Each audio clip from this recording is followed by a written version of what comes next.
I'm delighted to present Professor John Harris, who really needs no introduction, but just to say that he's currently visiting research professor at the Institute of South Asian Studies. He's a professor of international studies and the founding director of the School for International Studies at the Simon Fraser University in Vancouver, Canada. He's going to speak to us today on a title that's very provocative, and I think deliberately so. Pathologies of Bureaucracy, why doesn't the Indian state do better? And Professor Harris will tell us why. Okay. I'm going to stand up, so this is a kind of rather informal sort of a setting. But I feel if I'm to see Vishnu, I can't sit down here. I shall sort of disappear and fall asleep.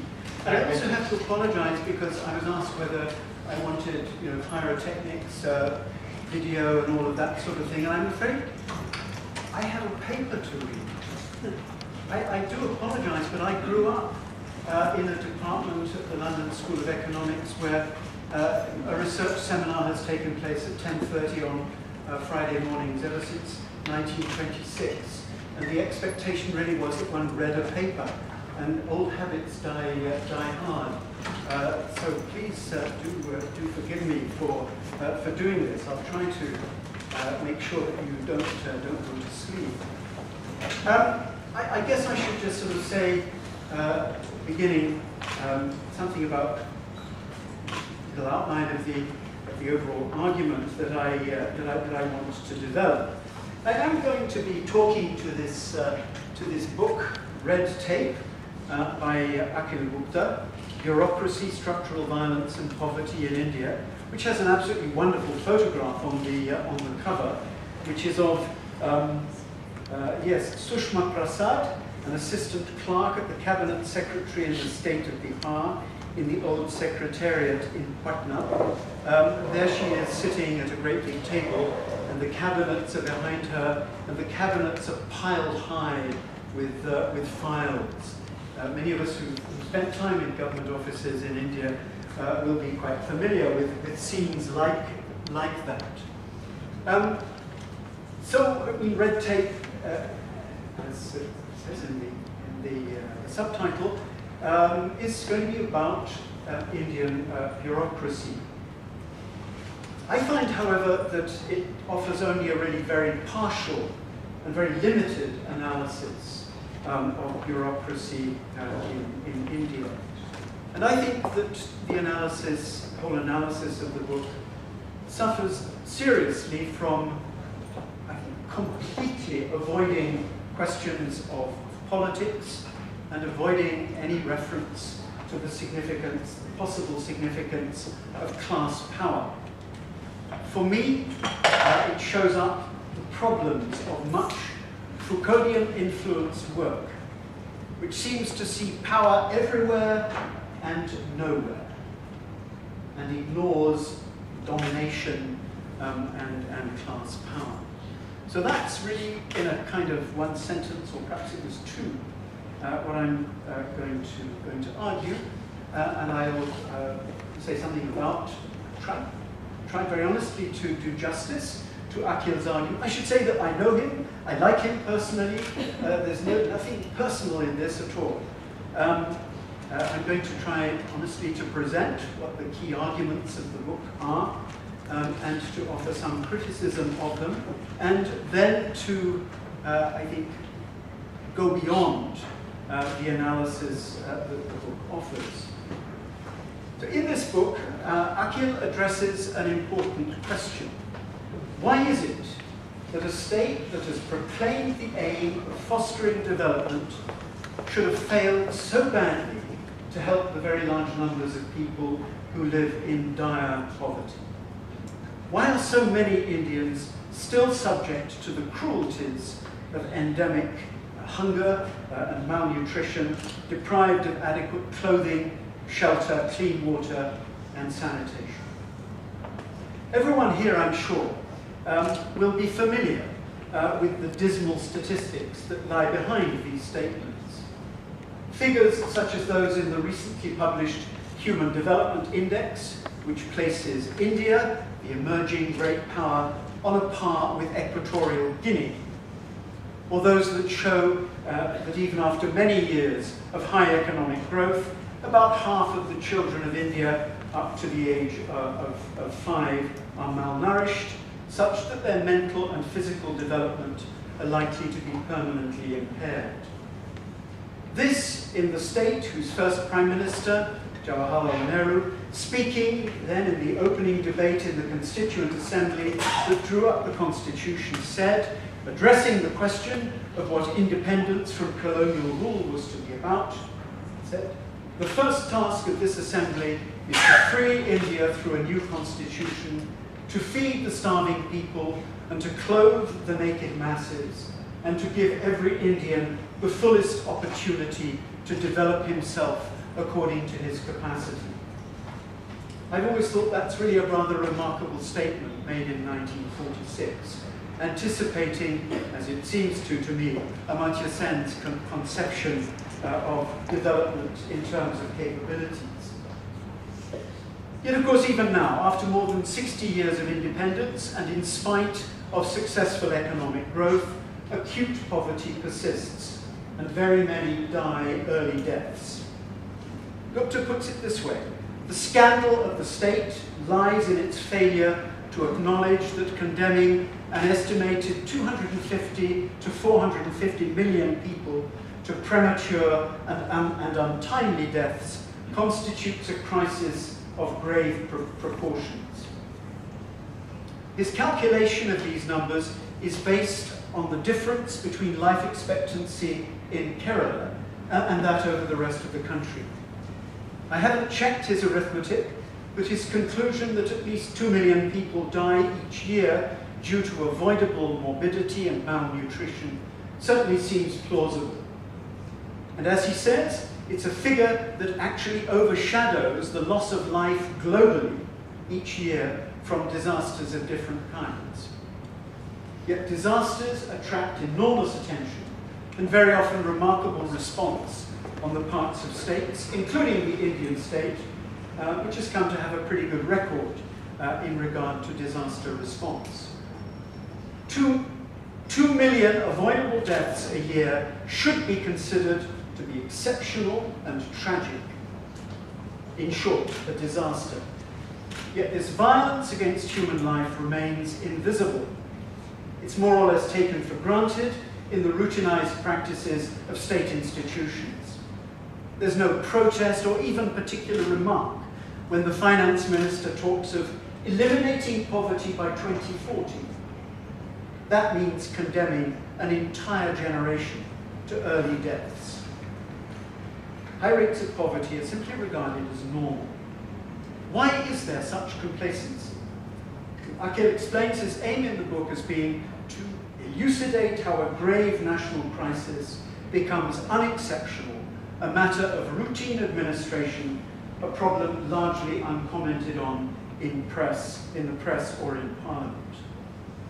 One might think he somewhat overstates his case. One thinks, for example, of the outcry late in 2011 over the figures for the poverty line issued by the Planning Commission when its deputy chairman, Monte Ahluwalia, was challenged to live in Delhi on, 34 rupees a day.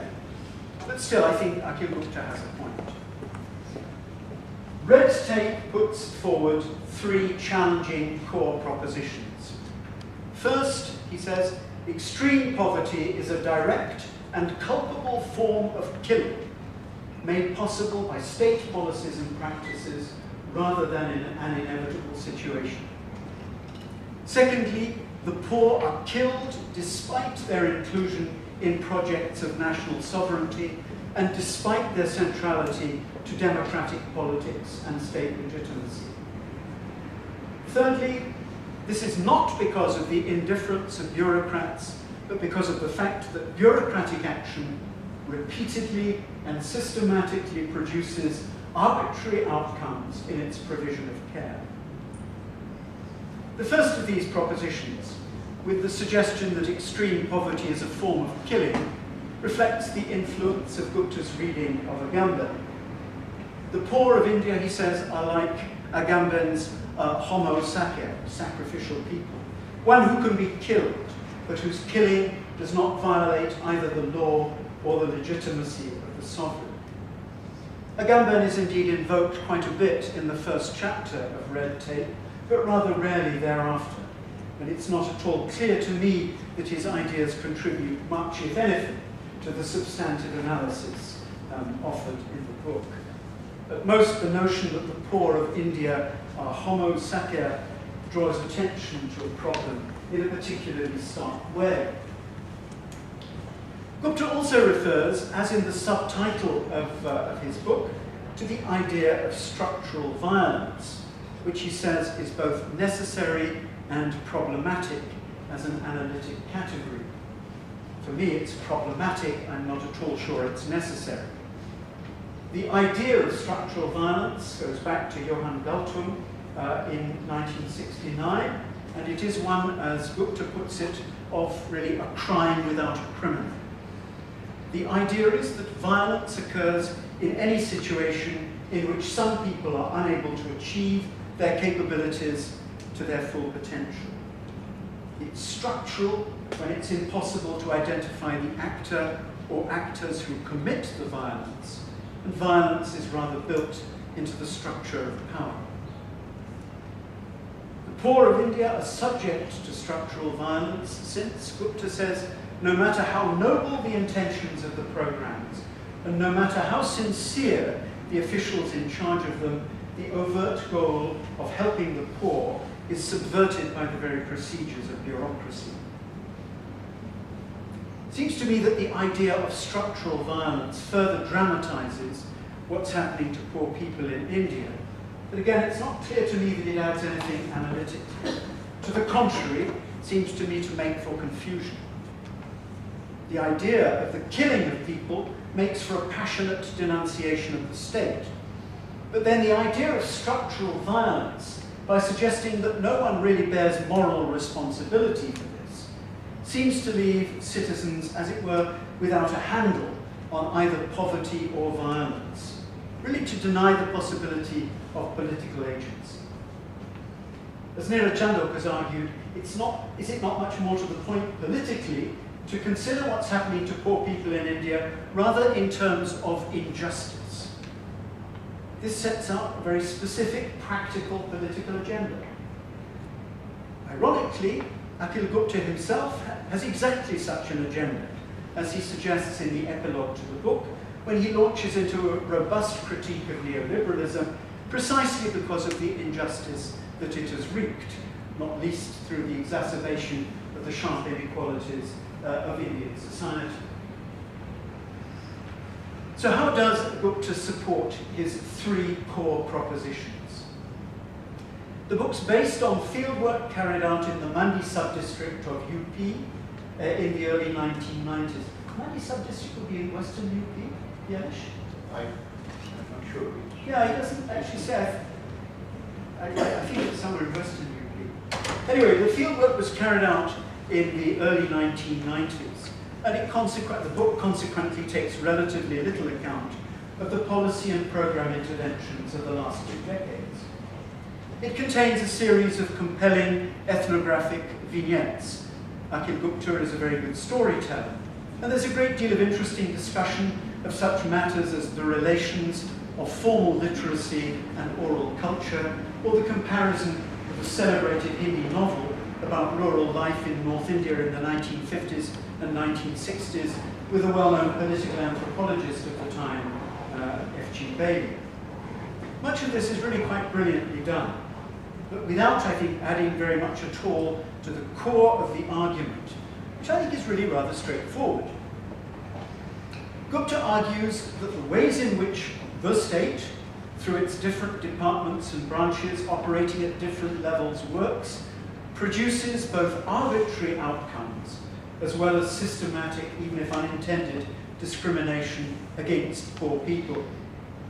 The problem, he says, is not just that of the implementation of programs, nor will structural violence be eliminated by improving service delivery. But quite what he means, I think, by these statements isn't altogether clear. He wants, sensibly enough, to distance himself from standard middle-class prejudice against lower-level bureaucrats. but he seems to imply that the structure, whatever that is, inevitably produces certain negative outcomes. The argument, I think, at this point is obscure, but it seems yet again to suggest that no one has moral responsibility and to deny the possibility that there might be a handle whereby social actors might bring about constructive change. Second, further part of the argument is that the way in which the state works reflects the Foucauldian view of biopower. The control of individual bodies is complemented by a focus on the population as a whole, and the state becomes concerned with establishing its regularities and peculiarities through statistical analysis as a basis for prescription. In the Indian case, once high rates of poverty had been established as a statistical fact, they became accepted as normal, and he says have served to justify and legitimate slow action against poverty on the part of state elites. The point is, rather, in my view, that the exclusive focus on the measurement of poverty and performing various correlations of measures of poverty with different variables, that this focus in India, and interestingly in the United States, has had the effect of reducing the problem of poverty to a technical question, removed from the field of power. Only we can get the measures right and the correlations right, then somehow there'll be a technical solution to problems of poverty. So much poverty research, I think, depoliticizes poverty. Gupta's overall argument takes off from an ethnographic account of a camp for providing pensions for indigent elderly people. The occasion was one of a kind that most of us who've done fieldwork in rural India have observed. Gupta brings out many familiar points: confused lines of responsibility between government departments, flawed communication between different government offices. A BDO, for instance, comes to know that a meeting has been scheduled by the sub-district magistrate to take place in his own office, only by chance. There are long waits for officials to arrive at the camp, their punctuality being inversely related to their seniority. There's the huge problem of ascertaining the ages of applicants for, in this case, pensions. The doctor concerned makes records in English so that applicants can't follow what's going on. The sheer chaos of the event means that some people aren't able to present themselves in time to submit their applications. Different officials give different advice about requirements, and there's the play of status difference between different officials and between officials and should-be citizens. It all gives rise to arbitrary outcomes. Some people who are entitled to pensions don't get them. Some do. Others who really aren't entitled to pensions also get them. There's no real pattern that is discernible. The way that bureaucratic action works produces arbitrariness. And going back to his third core proposition, it is this arbitrariness that ultimately accounts for structural violence and the way in which people are killed. It's a significant observation, but it's one that Gupta emphasizes too much. I suggest, and I will try to justify my view, that the entire argument encapsulated in those three core propositions is actually quite inadequate. As Akhil Gupta also says, some forms of discrimination are consistent, systematic, and institutionalized. What he appropriately refers to, following James Scott, as the retail corruption of lower-level officials functions in just this way, so as to discriminate methodically against poor people by raising the rates that they have to pay for services that are nominally free or are subsidized by the state. Such low-level corruption is the subject of the first of the three major sections of the book, which is simply entitled Corruption. The others are headed Inscription and Governmentality. Corruption, he says perfectly fairly, has to be understood contextually, and he bases his analysis on the idea expressed in Hindi as Brashtacha. I'm sorry, I'm not a Hindi speaker, so I may pronounce it wrongly. This is the idea of actions that may be illegal, violate social norms, or meet with moral disapproval. He shows very well indeed, in 2 chapters that adumbrate points that he made in a seminal article published in the American Ethnologist nearly 20 years ago, how popular knowledge about the state is entwined with the narratives of corruption that are the stuff of village conversations and of the local press. He is, in point of fact, much more concerned in these chapters and throughout the book with what the state means to Indians and with how it is constructed through the everyday practices of officials, much more than he is with the puzzle that he actually says that the book is about, that of explaining the structural violence to which poor Indians are subject. A set of ethnographic stories show how people encounter the state, how 2 young men lacking cultural capital botch the payment of a bribe and end up subjecting themselves further than they might have done to the petty power of the Patwari. How an illiterate scheduled caste man is diddled out of money due to him under a public housing scheme, and how this leads him into a confrontation with the village headman, so that he comes really to regret the day that he became a beneficiary of a state scheme, and how sometimes, when they are organized, people are able to turn the tables on officials. These stories and the representations of the state in the stories that appear in the press and in a popular novel certainly show very well how people experience the state as one, quote, as one that consisted of widely disparate institutions with little or no coordination among them, of multiple levels of authority, none of which were accountable to ordinary people, and employees secure in the knowledge that they could not be fired, who treated citizens with contempt. The problem with that is that this doesn't really accord with what Gupta says elsewhere about how structural violence is not the outcome of the indifference of officials.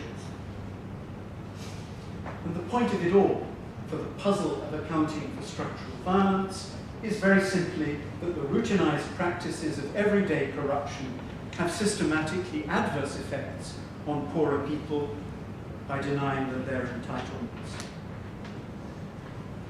The 2 chapters on inscriptions about the implications of the many different forms of writing that are constitutive of the state, registers, records, reports, and letters, many of which go to make up files, and much of which serves little practical purpose, are similarly full of interesting ethnography and discussion of points of theory, but I think contribute only rather modestly to solving the puzzle, as he calls it, of structural violence.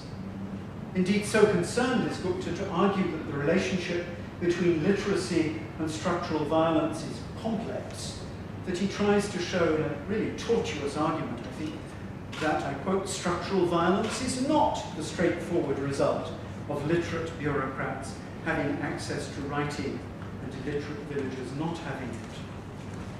Frankly, I don't think any reader would expect that structural violence possibly could be the straightforward result of differences in literacy. But much of the empirical content of the chapters does go to show that it plays some part in the explanation. Literacy may not be essential for poor people in their struggles for survival, but it certainly helps. And I'll say more about this in connection with an argument a little later about the variations in state responsiveness and bureaucratic action in different states of India. One valuable point that is made in the course of these chapters on inscriptions concerns the way in which statistical enumeration constitutes an important part of the technology of government by transforming many different particulars into a small number of types that can be managed. This is, of course, what the categorization of below the poverty line does. It converts, I'm quoting him again, the many facts of someone's material deprivations into a category that can be enumerated and measured. It provides a means to equate experience and histories that are not really commensurable, and creates a class of people for whom programs are targeted. I think it's rather a pity that having made this point, Gupta didn't go on to show how this particular category produces all manner of arbitrary results and how in practice very many poor people lose out in consequence. Such categorization and the practices of targeting with which it's associated really does help us to understand how bureaucratic action contributes to the reproduction of poverty. The final chapter, under the heading of governmentality, compares the Integrated Child Services Development Scheme, which aims at enhancing the welfare of mothers and small children directly, partly by the provision of services, including nutrition, compares ICDS with the Mahila Samakhya, a program introduced more recently in some states and which is aimed at the empowerment of women. Here, Gupta's main interest is to demonstrate the continuities between two programs, one of which was instituted well before the onset of the implementation of neoliberal policies in India, and one instituted afterwards. In regards to what Akhil Gupta labels as structural violence, however, the main point is that there is a huge gap in the ICDS between the promise of care and the lack of funding for the program that would have made that care a reality. And in that sense, quoting again, violence was enacted on the scene of care. A further, very good point, I think, is that both programs depended upon the exploitation of underemployed women who were disadvantaged by a patriarchal social structure in the first place.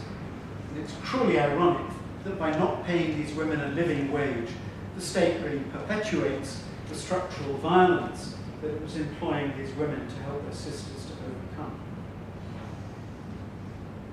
I hope that I've said more than enough to express certainly my view, and explain my view, that red tape, for all the quality of so much of the writing and argument, fails to deliver on its promise of resolving the puzzle of why a state whose proclaimed motive is to foster development has failed to help the large numbers of people who still live in dire poverty. Just to recap key points, the concept of structural violence that Gupta deploys, it seems to me, is of no analytical value. It avoids questions of moral responsibility, and it's politically disempowering.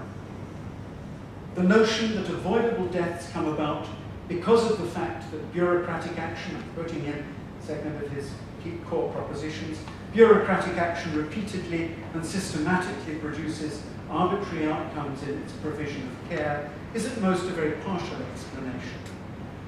Gupta's own evidence and arguments suggest that the ways in which the bureaucracy functions also leads to systematic discrimination against poor people that may well be quite as significant as arbitrariness. And there are inconsistencies in the ways in which he regards the actions of bureaucrats. While he maintains at many points that their indifference is not responsible for avoidable deaths, elsewhere he does suggest that the attitudes of officials bias them quite systematically against poor people, and likely against poor women in particular. While his arguments about normalization of poverty through the uses of statistics by the state are well taken, he fails to carry through points about the implications of the ways in which the state categorizes, labels, and marks people.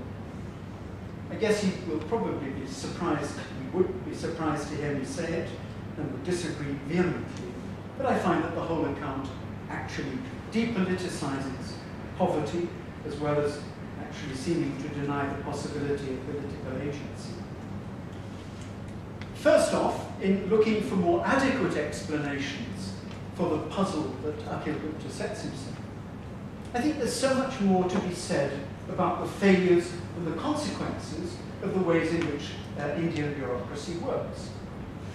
Perhaps because it's been a factor that has been so much the focus of attention on the part of economists, like those at the MIT Poverty Lab, Gupta makes no mention at all of the problems of absenteeism. I find that really extraordinary. It's certainly not the only reason why the state in India has failed so dismally to deliver services for poor people, but it is equally certainly an important part of an explanation. After all, studies of public education have drawn attention over many years now to the problem of absenteeism amongst teachers. And there's insightful work by economists which shows that in spite of the fact that the doctors and nurses in the public healthcare system in Rajasthan are better trained and more competent than private practitioners, as well as supplying services more cheaply, most people still generally prefer to go to the latter, to the private practitioners. Why should that be so? The explanation seems to lie, at least in part, in the fact that people cannot be sure, if they do go to public health centres, that the staff will be there to serve them. And district officers connive in that absenteeism. It's part of a whole system of payments of rents in various forms that connect higher and lower levels of the bureaucracy, in much the same way that Robert Wade, in several by now classic papers from the 1980s, showed to happen in the irrigation bureaucracy of Andhra Pradesh. This is a structural problem, no doubt, but the moral responsibility of all the officials concerned for the failures of public service is also clear and simple. The erosion of the sense of the public interest amongst even senior bureaucrats in India, according to a recent account given by one of them, has what I would call social causes for sure, but let us not discount individual agency. There are other aspects of bureaucratic action that are significant and to which Gupta does refer, though only in passing. One, of course, is the sheer proliferation of programs. At the time he did his fieldwork in Mandi, it seems that the BDOs were responsible for implementing upwards of 30 different programs. Each of them, no doubt, had to be reported on frequently.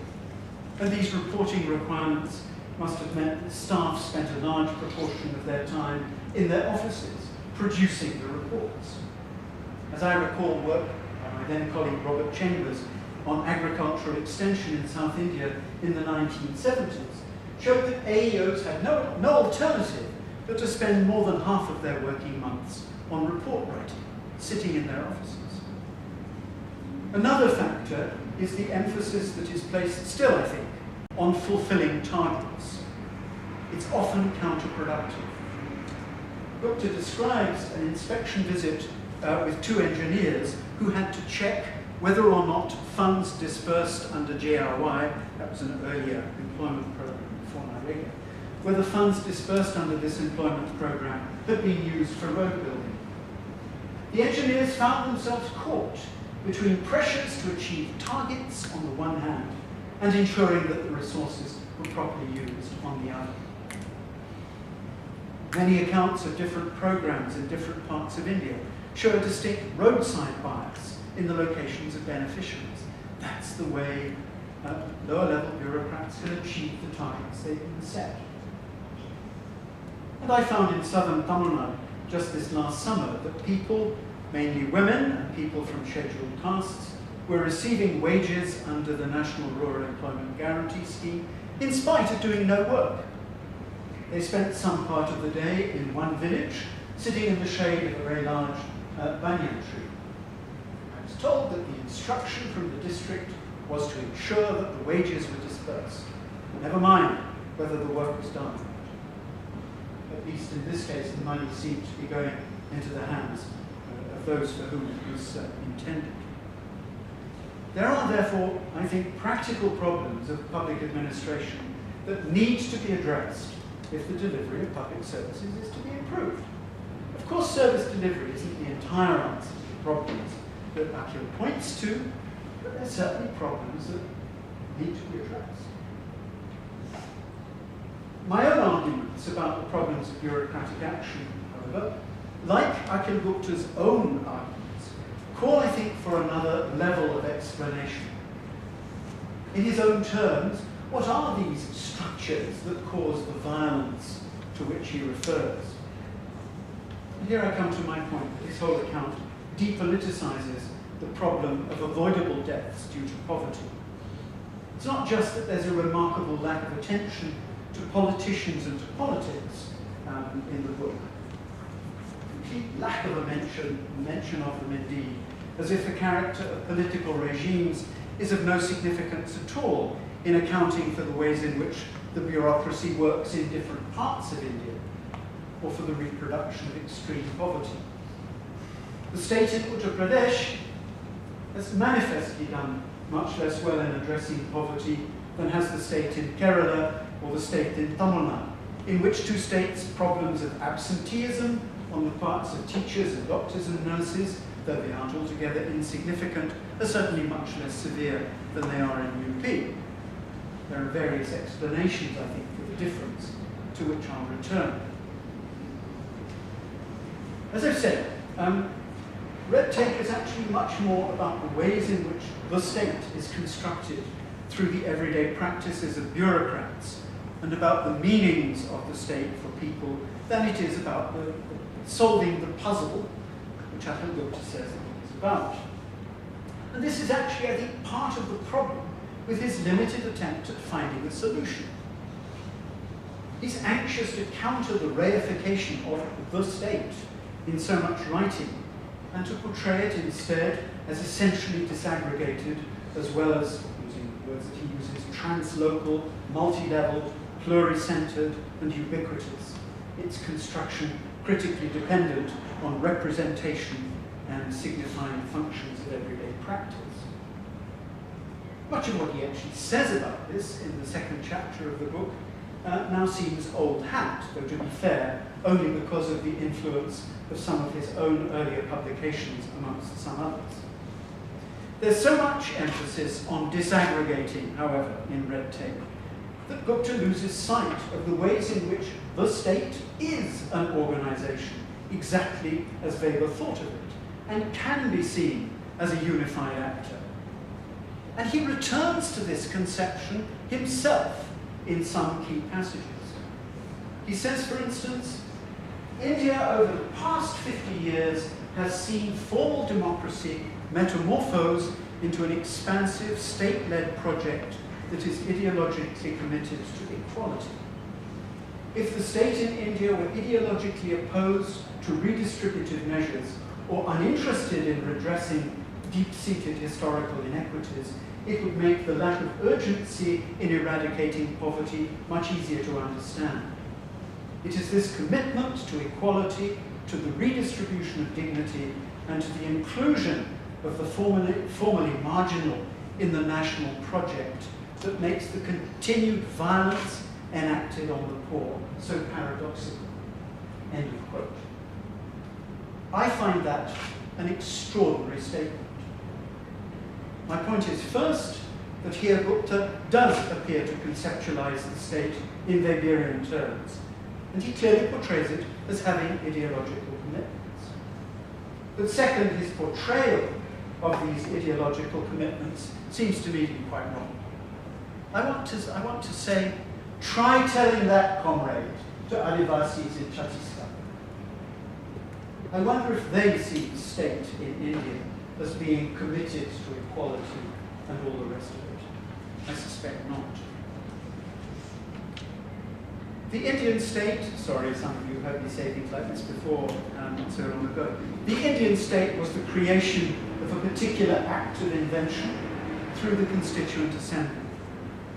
Many of those who participated in that assembly had been protagonists in earlier debates in the 1920s and 1930s, in which they'd made firm commitments to the achievement of greater social justice through policies such as that of redistributive land reform. It's well known that when it came to it, in the course of the Constituent Assembly debates, concerns of what were thought of as practicability and appropriateness led the delegates eventually to relegate economic and social rights to the non-justiciable directive principles. And of course, redistributive land reform has never really been implemented. The Nehruvian state largely reneged on commitments to redressing deep-seated historical inequities. It substituted modest welfare interventions that really amounted to little more than charity for transformative social policy. And it failed dismally to honour the constitutional commitment to securing basic education for all. It made quite clear in the end the view that the prior duty of the state and of Indian citizens was to bring about economic development. Sukumar Chakravarti, late Sukumar Chakravarti, in his book on Indian planning, does say explicitly there was unquestionably a tolerance towards income inequality. We know that the extent to which formal citizenship meant very much in practice was severely limited. If these were the characteristics of the Nehruvian state, how much more are they the features of what Akhil Gupta wants to call the neoliberal state? Seems to me to be an overstatement to leave that aside. Whether the state over the last 25 years or so is best described as pro-market or pro-business doesn't really matter very much, for it's quite clear that the interests of corporate capital now usually take precedence over other objectives, and the urgency of bringing about high rates of economic growth is endlessly repeated. There's no question but that inequality has risen sharply. At one point in the recent past, the wealth of what I think were then 46 Indian dollar billionaires was equivalent to around 25% of GDP. Remarkably, of course, in this context, there has been legislation passed that establishes some justiciable economic and social rights. But does this show commitment to equality and the intention of redressing deep-seated historical inequities? I dare to say that it does not. I think it's rather about what T.H. Marshall described as class abatement, or the possibility that the poor of India might become les classes dangereuses. In the first place, these rights are subjected to targeting. Only those who are marked in a particular way, labelled in a certain way, as below the poverty line, for instance, are entitled to certain of the benefits that the state supplies. And the very act of such marking undermines the idea of equal, inclusive citizenship. As Nirja Dayal has shown in her recent book, Citizenship and Its Discontents, the whole idea of social justice in contemporary India has come to be identified almost exclusively with affirmative action for OBCs, and for OBCs rather than for Dalits and Adivasis. Social equality is for OBCs. And much of Indian politics is about what Gupta refers to as the redistribution of dignity and competition for access to privileges made available by the state. There is no project of redistribution and of social transformation. Further, and this is my second point about recent rights legislation in India, the state is also busily resorting to privatization in the delivery of key services. People will be customers and clients rather than citizens, I suggest. Akhil Gupta's approach to the state, inconsistent as I think it is, diverts attention from its class character. And once we bring this back into the account, as I've sought to do in these brief remarks, Gupta's puzzle begins to appear less puzzling. But we should also consider politics, which are also remarkable for their absence from his analysis. There is another puzzle, actually, one to which Akhil Gupta refers, though only rather tangentially. It's the problem of explaining why it is, in a functioning democracy, that government is not much more responsive than it is to the needs and interests of the poor people who constitute the greatest share of the electorate and who do participate very actively in electoral politics. Why are even very poor people ready to pay, for instance, for private schooling for their children rather than exercising their voice through the democratic process to demand a better public service? In answering these questions, I'm almost at the end, folks, it will be helpful to take note of the differences between Indian states in terms of the responsiveness of governments to poor people. As I said earlier, there can be no question that the state in UP, for a notable example actually, has been much less responsive to poor people than have the states of Kerala or Tamil Nadu. In Gupta's terms, UP has done a lot more killing of people than have the two southern states and some others. What accounts for the difference? The answer to this question, it's a long story, but in brief outline, is to be found in the long history of the political mobilization of lower castes and classes in the two southern states and of their mobilization over service issues, while this hasn't been the case in UP. Political competition in UP has rather taken the form of competition between caste blocks for access to power and privileges that this brings, rather than being concerned with making the state more accountable. Such politics aren't entirely absent, of course, in the southern states, but there's a considerable difference of degree. And there's little doubt too, I think, but that higher levels of literacy, historically, of lower castes and classes in Kerala and in Tamil Nadu as opposed to UP, have played an important part in their political mobilization. An analysis by the economists Besley and Burgess of the reasons for the differences between major states in terms of the responsiveness of government has shown that higher levels of responsiveness are explained first by higher turnouts in elections and histories of more competitive politics, and secondly by the higher circulation of newspapers. Part of the reason for the political differences between Kerala, Tamil Nadu, West Bengal and Maharashtra on the one hand, the states that are most responsive according to the two economists, and a state like UP on the other, is that their voters are much better informed.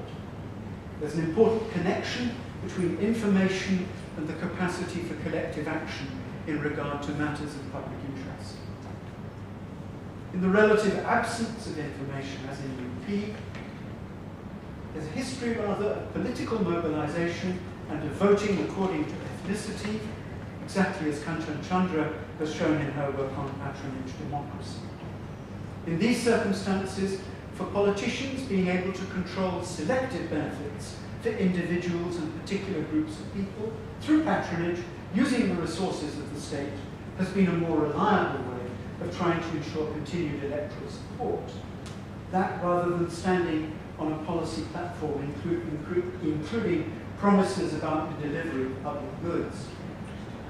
One important resource that politicians control is that of being able to influence the recruitment of some lower-level officials, and another is the capacity to influence transfers of officials.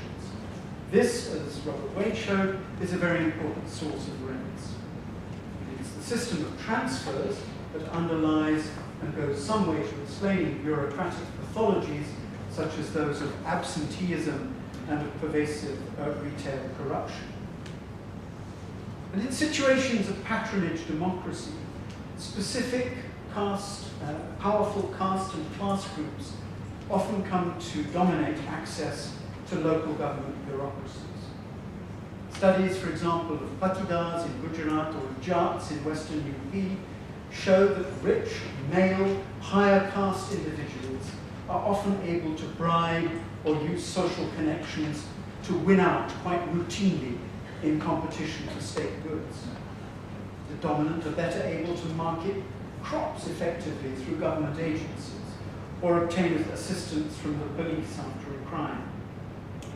In some cases, local state agencies have become almost the hired lackeys of dominant caste groups, as for example in western UP, where there have been instances of Jats hiring the police to act as mercenaries. In these circumstances, bureaucratic functioning is by no means as arbitrary and confused as Akhil Gupta suggests. Rather, it systematically reflects caste, class, and gender privileges.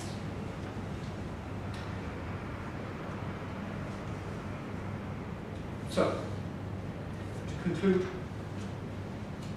the sort of general point that I wanted to make, the one with which I began, is that these accounts, influenced by readings of Foucault that seek power, as I put it, everywhere and yet nowhere, have the effect precisely of mystifying dominance and depoliticizing situations of profound inequality, such as obtained over so much of rural India, about which really Gupta says virtually nothing.